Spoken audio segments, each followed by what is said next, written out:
bissawab. Hadirin sekalian yang terhormat, pertama-tama mari lebih dahulu kita panjatkan puji dan syukur kepada Allah Subhanahu wa taala, dan tidak lupa kita selalu berselawat salam kepada junjungan kita Nabi besar Muhammad sallallahu alaihi wasallam. Alhamdulillah, syukurillah atas berkah rahmat Allah dan berbagai macam nikmatnya kepada kita. Pada kesempatan hari Jumat malam Sabtu yang berkah ini kita semua sehat walafiat, dan kita mendapat taufik hidayat untuk sama-sama kita hadir beribadah kepada Allah Subhanahu wa taala di Masjid Jami' Ar-Ridha. Baik kita hadir untuk solat berjamaah maupun hadir untuk duduk di majlis taklim, untuk berdoa, berzikir, berselawat kepada Nabi kita Muhammad sallallahu alaihi wasallam, yang mudah-mudahan semuanya tercatat sebagai ibadah yang ikhlas dan ibadah yang diterima oleh Allah Subhanahu wa taala, yang insyaallah akan menyebabkan kita dan keluarga kita mendapat rahmat dan ampunan Allah taala, dan juga insyaallah akan menyebabkan kita dan keluarga kita dapat ridha Allah dan syafaat Nabi kita Muhammad sallallahu alaihi wasallam di akhirat nanti. Amin ya rabbal alamin. Hadirin sekalian yang terhormat, baiklah kita teruskan pelajaran kita dari kitab Irsyadul Ibad, masih dalam pokok bahasan bab tentang keutamaan Al-Quran. Kita ini umat Islam, alhamdulillah, turunkan kita punya kitab suci yang ada sampai sekarang masih asli, yaitu Al-Quran. Kenapa itu masih asli? Sebab Al-Quran itu yang diturunkan Allah kepada Nabi kita Muhammad sallallahu alaihi wasallam melalui malaikat Jibril, yang ialah menjadi sumber kebaikan bagi kita, baik kebaikan untuk bekal kita hidup, aturan-aturannya kita pergunakan untuk dapatkan kebaikan, atau memang Al-Qur'annya itu sendiri. Coba saja kita bayangkan orang yang bisa baca Quran, orang yang tidak bisa baca Quran, orang yang baca Qur'annya bagus, orang yang baca Qur'annya masih terbata-bata, atau orang yang hafal Quran, semuanya kebaikan asal dia mau. Orang kagak bisa baca Quran, dia belajar, maka belajar Quran itu adalah sumber kebaikan. Orang yang bisa baca Quran diajarin yang kagak bisa, itu juga orang ngajarin Al-Quran, sumber kebaikan. Bahkan Nabi kita Muhammad sallallahu alaihi wasallam bersabda, khairukum man ta'allamal Quran wa 'allamah. Sebaik-baik kamu yaitu orang yang mau belajar Quran dan mau ngajar Quran. Ini dua-duanya kudu mau. Mau belajar kalau memang kagak bisa, mau ngajar kalau memang bisa. Jangan-jangan ada satu yang kagak jalan. Yang kagak bisa kagak mau belajar, kagak jalan itu. Yang bisa kagak mau ngajar. Banyak banget orang yang kagak bisa baca Quran, kagak ada yang udah mau ajarin. Sumber orang baca Quran yang terbata-bata, baca Quran masih au sampai baca ayat aja keringetan, itu pahalanya besar. Keringat jadi saksi buat dia. Coba orang keringetan kena ibadah baca Quran, itu besar sekali pahalanya dari Allah Subhanahu wa taala. Orang yang udah bacanya bagus, secara tertil, secara bagus, itu juga dapat pahala besar. Jadi sumber kebaikan bagi kita, asal kita mau ambil di situ. Sekarang selanjutnya, kalau setelah kita belajar, kita udah bisa, apa aja bisa kita baca. Kita bisa bacanya terbata-bata, seringin baca. Biar masih terbata-bata, ntar insya Allah lama-lama lancar. Begitu, jadi jangan belum tapi bisa kagak baca-baca. Yang udah bisa apalagi yang udah lancar, emang dari dulu pengen bisa baca Quran, sekarang udah bisa baca. Sebab kalau kagak baca lah kagak dapat apa-apa. Dia bisa baca Quran, bisa lah kok nggak tahu kedengeran baca sih. Gue males banget kalau baca Quran, lah kagak dapat apa-apa itu. Apalagi kalau kagak bisa aja kalau kagak baca kagak dapat apa-apa. Bahkan kalau kagak bisa baca, dengerin orang baca Quran dapat pahala. Nah ini kita akan lanjutkan mengenai dengerin baca Quran. Kita lanjutkan ialah keutamaan Quran daripada hadis-hadis yang lalu. Sekarang ini ialah kita akan lanjutkan ke Syekhul Musannifu rahimahullah wa Ahmadu, dan hadis yang dikeluarkan oleh Imam Ahmad, an Abi Hurairah, daripada sahabat Nabi kita Muhammad sallallahu alaihi wasallam yang namanya Sayyidina Abi Hurairah. Bersabda Nabi kita Muhammad sallallahu alaihi wasallam, "Man istama'a ila ayatin min kitabillahi kutibat lahu hasanatun mudha'afatun." Man istama'a, barang siapa yang mendengarkan, ila ayatin min kitabillahi, satu ayat daripada kitab Allah. Al-Quran lagi dibaca, kita dengerin, jangan pas orang a'udzubillahi minasyaitonirrajim, bismillahirrahmanirrahim, baru mulain sedikit udah diganti channel, udah dimatiin, benci amat sama Quran, dimatiin udah. Dia dengerin seayat. Manistama'a ila ayatin min kitabillah. Kalau dia orang mendengarkan satu ayat dari kitab Allah, kutibat lahu hasanatun mudha'afah, itu akan dicatat, akan ditulis baginya mendapatkan satu kebaikan yang dilipat gandakan. Satu kebaikan yang dilipat gandakan. Kalau kita cuma dengar saja, kita dapat satu kebaikan. Wal hasanah bi asyri amsalihha. Kalau orang baca Quran satu huruf, satu kebaikan, satu hasanah. Sampai hasanah jadi 10 balasannya. Tapi kalau orang dengerin satu ayat, satu hasanah. Beda dikit dong yang kerja sama yang kagak. Kalau udah dengerin doang, hasanah mudha'afah ini kalau ada berkelanjutan. Setelah dia dengar, karena dia udah ngerti itu Al-Quran, maka dia bisa amalkan, dilipat gandakan pahalanya.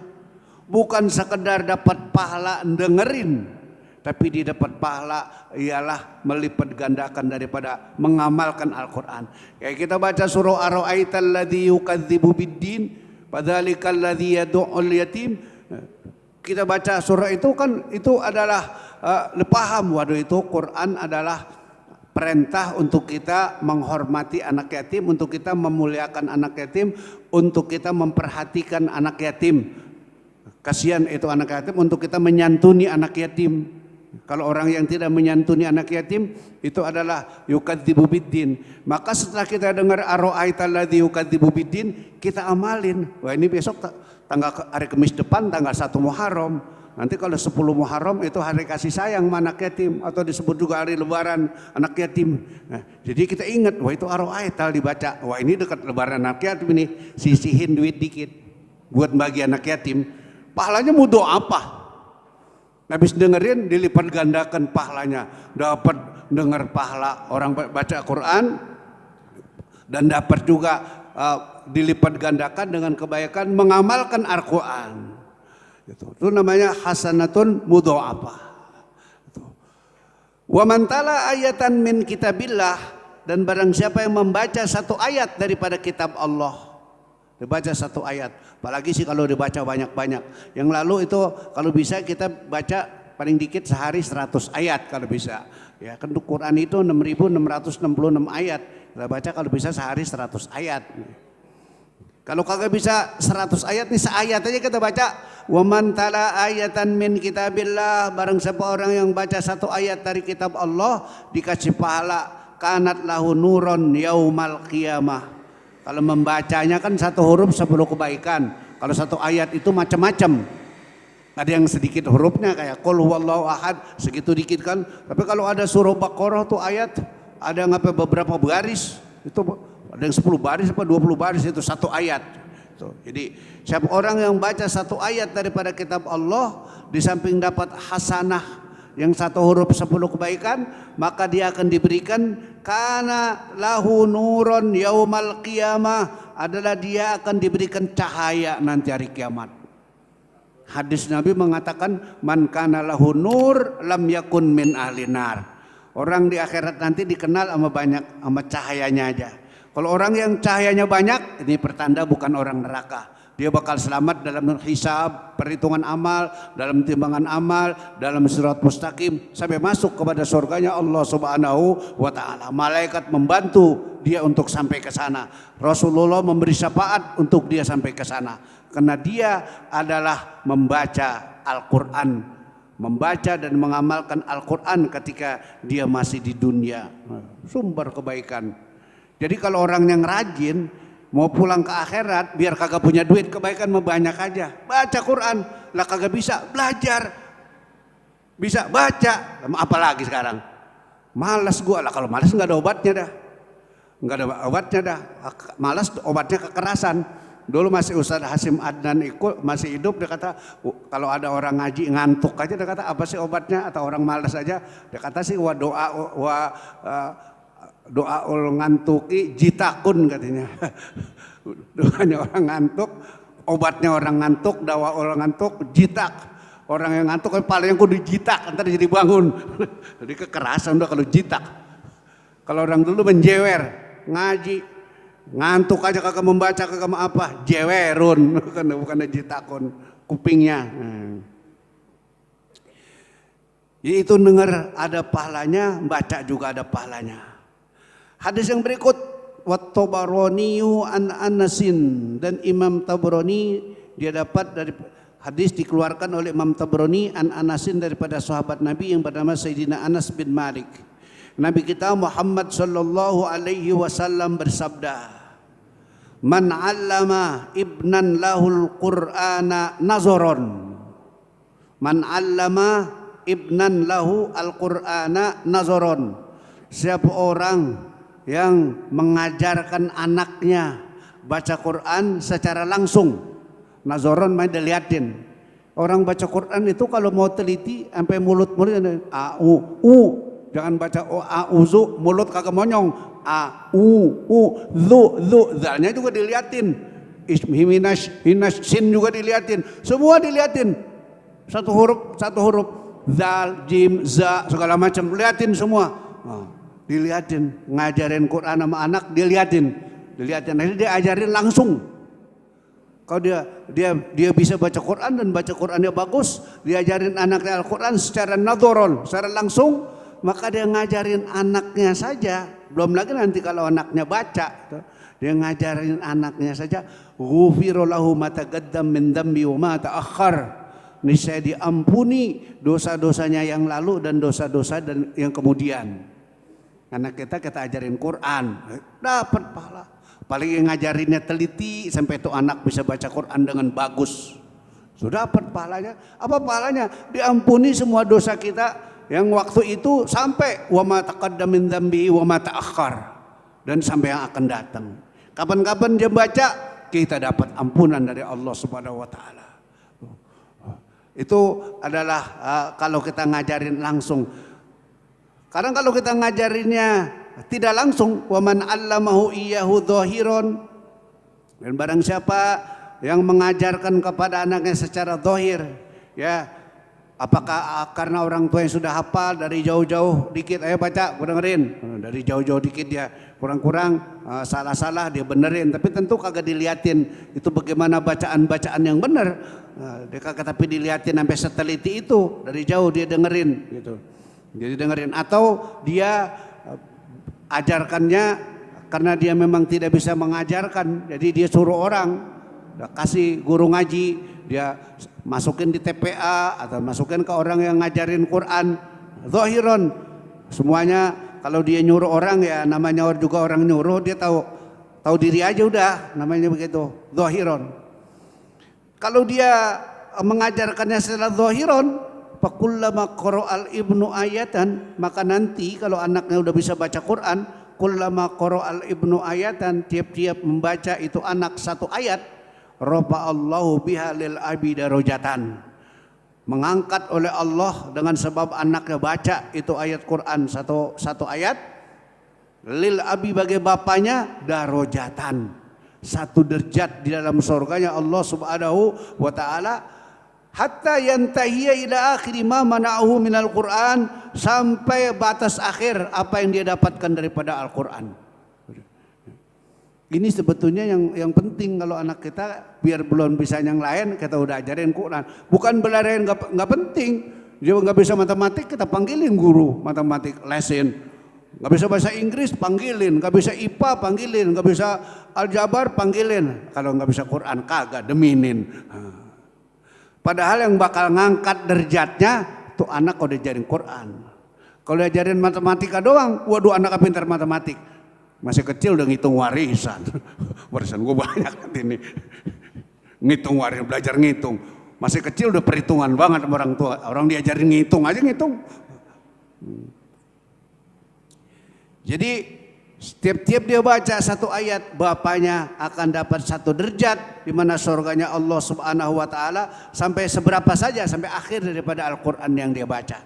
Begitu menurut hadis Nabi kita Muhammad sallallahu alaihi wasallam. Hadis yang berikut wad-Dailami an Abi Amamah, dan hadis yang disampaikan yang dikeluarkan oleh Imam Dailami an Abi Umamah daripada sahabat Nabi yang bernama Abi Umamah. Hamilul Qur'ani hamilu royatil islami. Hamilu maknanya orang yang membawa atau orang yang ngapal. Orang yang menghafal Al-Quran, ya orang yang ngapal Quran, hafal Quran. Hamilu royatil Islam itu berarti adalah pembawa bendera Islam. Pembawa bendera Islam itu kan sumbernya daripada Islam ada di Al-Quran. Nah, kalau Al-Quran udah diturunin, sama juga bendera diturunin. Hilang Indonesia kalau udah kagak ada benderanya, udah ditukar sama yang lain, diturunin. Hilang itu Islam, udah nggak ada benderanya, udah Quran kagak ada yang bisa, nggak ada yang bisa baca. Apalagi ngamalin, bacanya udah kagak ada yang bisa, turun. Islam hilang dari itu. Maka hamilul Quran, hamilu royatil Islam. Wa man akramahu faqad akramahullah. Siapa orang yang memuliakan orang yang hafal Quran, memuliakan berarti dia perhatikan supaya ada orang di dunia ini yang hafal Quran. Insya Allah sekarang di negeri kita di Indonesia berkah, banyak ratusan bahkan ribuan bahkan ratusan ribu orang yang bisa baca Quran di antara 240 juta penduduk Indonesia. Banyak sekolah-sekolah tahfidzul Quran dan lain-lain, banyak. Itu banyak sekali yang hafal Quran. Nah, insya Allah itu Quran ialah nggak bakal hilang. Wa inna lahu lahafizun. Inna nahnu nazzalna dzikra wa inna lahu lahafizun. Kami turunkan Al-Quran dan kami yang jaga. Kalau udah sesuatu dijaga sama Allah, beres. Dia yang maha kuasa, yang jaga. Wa inna lahu lahafizun. Oleh karena itu juga umat mengikuti apa itu yang diperintah oleh Allah untuk selalu menjaga. Supaya jadi lebih banyak. Dari anak kecil ada yang hafal Quran, orang gede ada yang hafal Quran, orang tua ada yang hafal Quran, dan seterusnya. Orang yang memuliakan itu faqad akramahullah, maka dia akan dimuliakan oleh Allah. Wa man ahanahu, dan orang yang menghinanya. Orang yang umpamanya dia hafal Quran dikasih penghargaan, masuk di perguruan tinggi yang dia mau, enggak pakai tes karena dia udah hafal Quran. Ya, di negara-negara banyak yang begitu, apalagi di negara Arab. Banyak kalau orang hafal Quran gampang enggak mau masuk perguruan tinggi apa karena dia udah hafal Quran. Maka di Indonesia juga ada yang begitu, dan memang Al-Quran juga begitu. Kemudian ada orang yang nggak senang liatin orang ngapal Quran karena pakai dibebas-bebasin, jadi ngelain-ngelainin orang yang bisa ilmu yang lain dong, begitu. Macam-macam deh. Biasa yang hasad pasti ada. Berarti menghina. Orang yang menghina orang hafal Quran, kagak muliain orang hafal Quran, fa'alaihi la'natullah. Fa'alaihi la'natullah, orang itu akan dapat laknat dari Allah Subhanahu wa taala. Bikin jauh dari agama. Bahkan kadang-kadang orang Islam disetel sama orang yang non-Islam. Dia yang ngomong. Orang yang non-Islam aja diem, udah malu kalau ngomong begitu. Orang Islam biarin aja yang hafal kitabnya itu di sekolah yang lain, kan bagus jadinya. Jadi dia jadi sarjana satu ilmu, hafal Quran, cakep. Kayak presiden Turki gitu. Orang hafal Quran itu, gitu. Bagus. Dia jadi pejabat negara, hafal Quran, cakep itu. Jadi ialah orang yang menghinanya, tidak mau menghargainya, bahkan apalagi memusuhinya, fa'alaihi la'natullah. Orang yang berbuat demikian dapat laknat dari Allah Subhanahu wa taala. Hadirin sekalian yang terhormat, kita teruskan hadis yang lain. Ini hadis yang lain tentang pahala dan dosa orang yang udah hafal Quran tapi lupa lagi. Wa akhrajat Tirmidzi wan Nasa'i an Anasin qala, Dan hadis yang dikeluarkan oleh Imam Tirmidzi dan Imam Nasa'i daripada sahabat Nabi Sayyidina Anas bin Malik. Sayyidina Anas berkata, qala Rasulullah sallallahu alaihi wasallam, bersabda junjungan kita Nabi besar Muhammad sallallahu alaihi wasallam, uridat alayya ujuru ummati, diperlihatkan kepadaku semua ganjaran-ganjaran pahala daripada umatku. Kalau orang yang berbuat baik ada ganjaran pahalanya. Ganjaran pahala kita itu semua diperlihatkan kepada junjungan kita Nabi besar Muhammad sallallahu alaihi wasallam. Hatta al-qadhati yukhrijuha ar-rajulu minal masjid, sehingga ada kotoran atau ada sampah yang dikeluarkan akan dia oleh seorang daripada masjid. Di masjid ada sampah sedikit, dia ambil, dia buang, bukan dia nyampah ke masjid, dia bersihin dikit aja, dia segitu, ada pahalanya. Dilihat, dikasih lihat kepada Nabi kita Muhammad sallallahu alaihi wasallam. Hatta al-qadhati, sehingga sampah yang dikeluarkan seorang dari masjid itu ada pahalanya. Pahalanya dikasih lihat kepada Nabi kita Muhammad sallallahu alaihi wasallam. Umatmu rajin, tuh ada yang buang sampah di masjid, makanya masjid bersih. Biar habis pada ada acara semuanya pada tanggung jawab sama sampahnya masing-masing. Kagak ntar habis ada acara ulah masjid berantakan kayak apa. Masa bodoh amat, ada tukang, ada marbotnya ini, biarin dia yang bersihin. Udah dibayar ini katanya. Belum berapa duit dibayarnya. Orang bayaran sebulan dibuat 2 hari aja udah habis.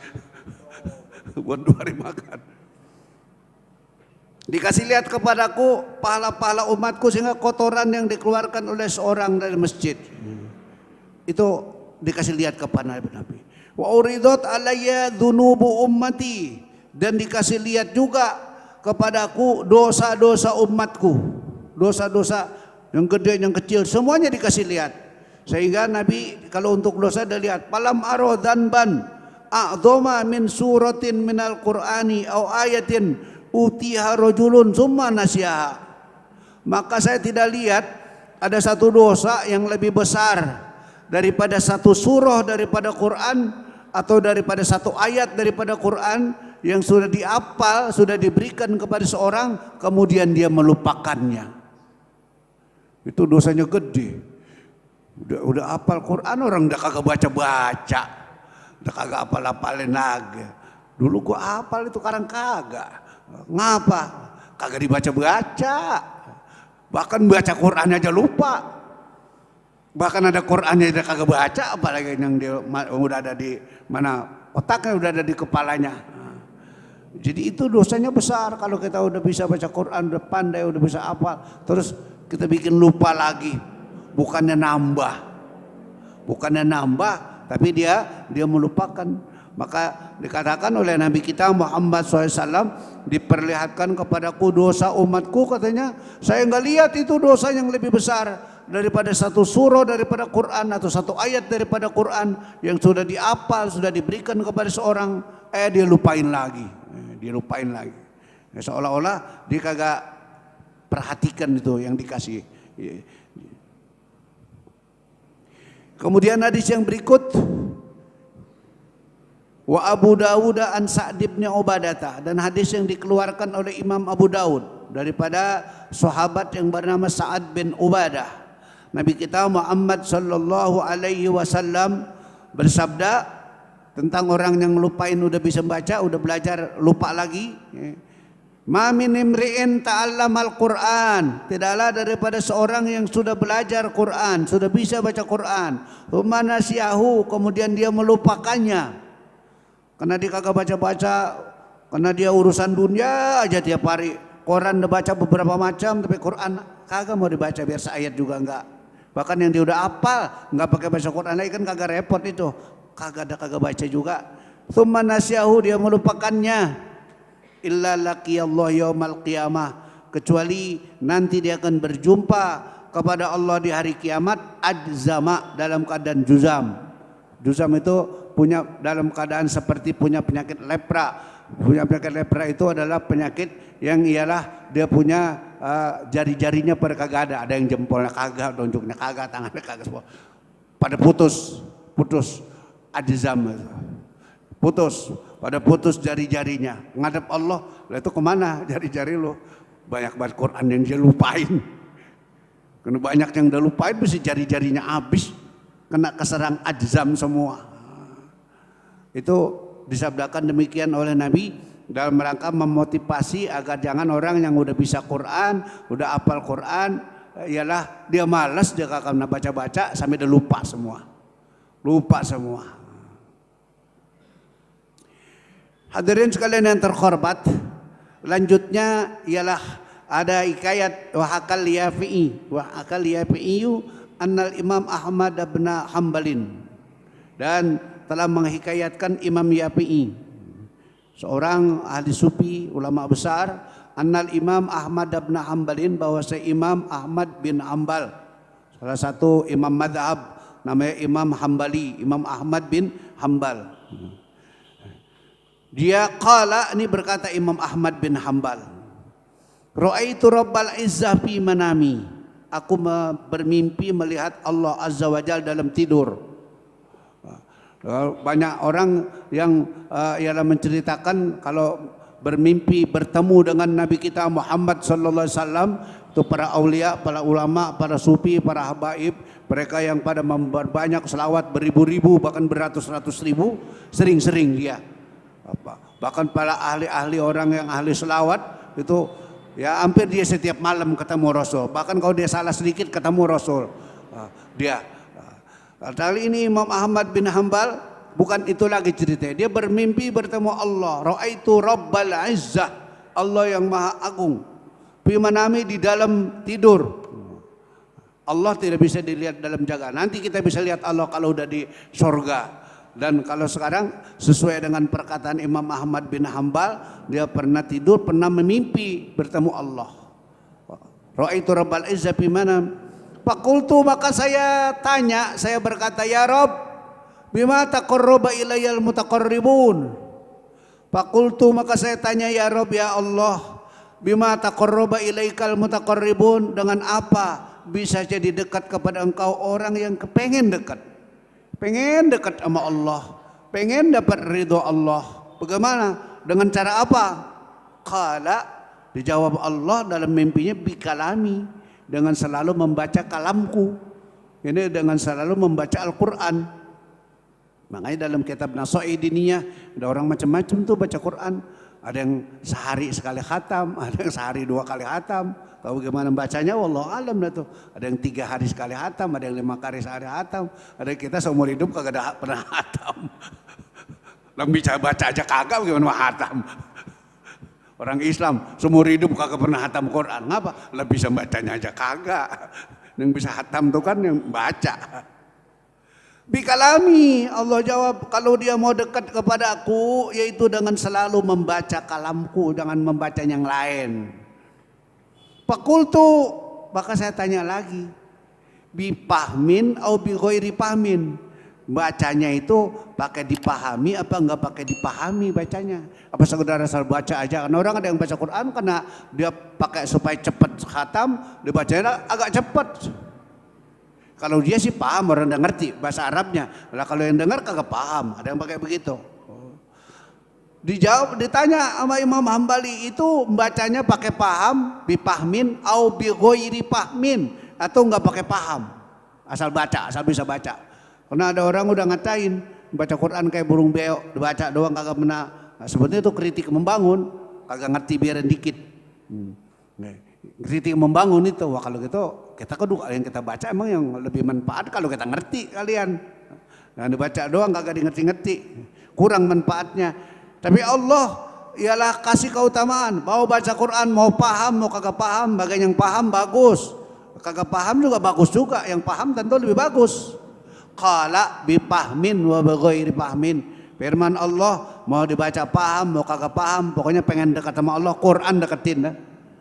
Quran deketin, Quran baca, itu pengen dekat sama Allah Subhanahu wa taala. Itu hikayat Imam Yafi'i menerangkan Imam Ahmad bin Hambal, salah seorang imam madhab. Tanbihatun, ada beberapa perhatian. Ahaduha, yang pertama, anna tilawatal Qur'ani, bahwasanya membaca Quran afdalu min sairi anwa'idz dzikril 'amil ladzi lam yukhassa biwaqtin aw mahallin. Itu membaca Quran adalah lebih utama daripada segala macam zikir yang umum. Pokoknya kita bersembahyang baca Quran, itu dikatakan baca Quran adalah lebih utama daripada semua macam zikir yang umum, tapi yang tidak dikhususkan dengan waktu atau tempat.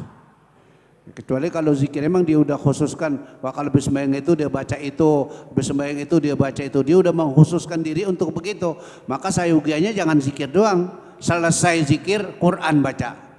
Zikir itu juga bagian daripada Quran. Kalimat Allah bagian dari Quran, selawat-selawat juga banyak bagian dari Quran. Zikir-zikir segala macamnya pada umumnya diambil dari Quran. Man dibaca segitu doang. Subhanallah itu juga Quran. Alhamdulillah itu juga Quran. Allahu Akbar itu juga ada di Quran. Maka dikatakan baca Quran itu lebih utama daripada semua macam zikir. Kecuali memang zikir yang memang dia udah khususkan. Alladzi lam yukhassa biwaqtin aw mahallin, yang tidak dikhususkan dengan waktu atau tempat. Wahya nazarun, ini itu yang paling afdol. Kalau dia namanya baca Quran, dia lihat tuh Quran. Bapak ngeliat Quran itu ada pahalanya. Mata kita pakai ngeliat Quran bakal ditanya nanti, mata di dunia dibuat nggunain apa? Bukan buat nggunain ada paha satu, paha dua, pipi satu, pipi dua, itu mulu buat ngeliat Quran. Buat ngeliat Quran. Itu kalau itu kagak dilihat kan main ngenes banget. Quran udah berhari-hari kagak dilihat-lihat. Mata ditanya tuh, yaitu dengan nazar, wahya nazarun. Jadi bacanya namanya baca tentu ngelihat. Kalau orang ngapal nggak pakai ngelihat, kalau membaca pakai ngelihat. Kalau ngapal kemungkinan salahnya lebih banyak. Terutama orang, waduh kadang-kadang salah sambung tuh huruf, salah sebut itu huruf, itu kalau ngapal. Jarang, bahkan sekarang kan orang yang ngapal tuh dia hafal dari atas dari bawah dia bisa hafal, tapi nanti kalau dia udah ngapal kadang-kadang suka masih kelupaan juga. Namanya manusia, mahalul khata' wan nisyan. Tapi yang afdal baca Quran tuh dibaca, ada Qurannya. Wahya nadharun sampai lihat. Kemudian wabis solati, dan di dalam solat, wabil laili, dan di waktu malam, wa nisbihil akhir, dan di waktu malam yang bagian malam yang terakhir, wa bainal isya'aini, dan antara maghrib dan isya dia baca Quran, wa ba'da subhi, dan sesudah salat subuh dia baca Quran, wa fi afdalil awqat, dan pada segala waktu itu afdalu, itu lebih utama dia baca. Bab Sayyidina Ali menerangkan tentang pahala membaca Al-Quran. Iyalah. Kalau yang kita sudah tahu baca Quran satu huruf 10 dapat palahu, dapat satu hasanah, dan hasanah 10 macam baginya, gitu, gandanya. Tapi Sayyidina Ali mengatakan di dalam salah satu perkataannya, siapa orang yang baca Quran di dalam sholat, maka dia dalam satu huruf mendapatkan 100 hasanah. 100 hasanah. Baca Quran dalam sholat berdiri. Dia lagi sholatnya berdiri, dia baca Quran, baca ayatnya panjang. Karena dia pada hafal Quran, maka satu hurufnya 100 hasanah. Kalau dia sholatnya duduk, baca Quran dalam sholatnya duduk, maka dia dalam satu huruf itu adalah 50 hasanah, 50 kebaikan. Kalau dia baca Quran di luar sholat pakai wudu, kata Sayyidina Ali itu 25 hasanah. Dan kalau dia di luar sholat baca Quran kagak pakai wudu, karena udah hafal, kayak kita baca surah Ikhlas, kita qul huwallahu ahad Allahu samad. Dan orang yang diajak zikir, diajak baca Quran, baca alif lam mim, baca ayat kursi, kadang-kadang kan banyak yang kagak punya wudu tuh, dia langsung. Itu beda baca punya wudu dengan tidak punya wudu. Dengan punya wudu satu huruf 25 hasanah kata Sayyidina Ali. Tapi kalau dia tidak punya wudu, dia dalam keadaan batal, tapi junub nggak boleh. Dalam keadaan batal dia baca Quran, maka satu huruf 10 hasanah. Satu hurufnya itu minimal.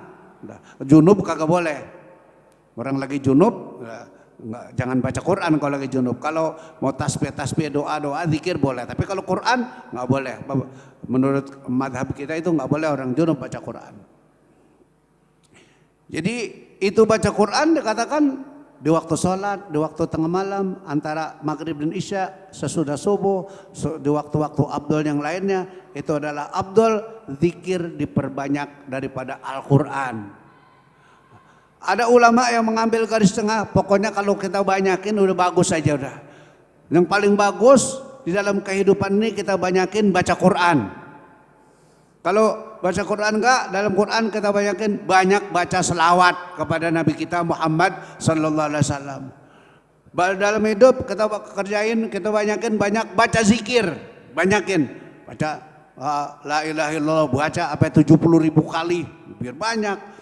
Banyak baca surah Ikhlas sampai 100.000 kali, biar banyak. Namanya khatam Quran, khatam zikir, ada khatam macam-macam itu khatam selawat 4.446 ayat dan seterusnya. Banyak itu baca Quran. Tapi di antara sekian banyak yang kita mesti perbanyak adalah yang paling utama dikatakan Quran. Namun kalau banyak udah bagus saja. Kalau kita punya duit umpamanya lembaran mulu Quran tuh banyak, ya udah banyak banget dah. Biar recehan juga kalau banyak. Ya kan recehan bertingkat-tingkat lagi. Ya cuman subhanallah, subhanallah, subhanallah. La ilaha illallah, la ilaha. Tapi banyak banget la ilaha illallahnya. Dan seterusnya. Nah, itu adalah afdalu. Isi ini waktu-waktu kosong kita dengan baca Quran, baca selawat, baca zikir, baca tasbih, dan membaca yang lain-lainnya kalimat thayyibah agar pahala kita banyak untuk kita bawa menghadap Allah Subhanahu wa taala. Mudah-mudahan kita dapat taufik hidayah untuk kita bisa amalkan bersama-sama agar kita mendapat ridho Allah taala, agar amal kebaikan kita lebih banyak daripada kejahatan dan kita selamat masuk ke dalam surganya Allah Subhanahu wa taala. Wa sallallahu ala sayyidina Muhammadin wa ala alihi wa sahbihi ajma'in walhamdulillahi rabbil alamin.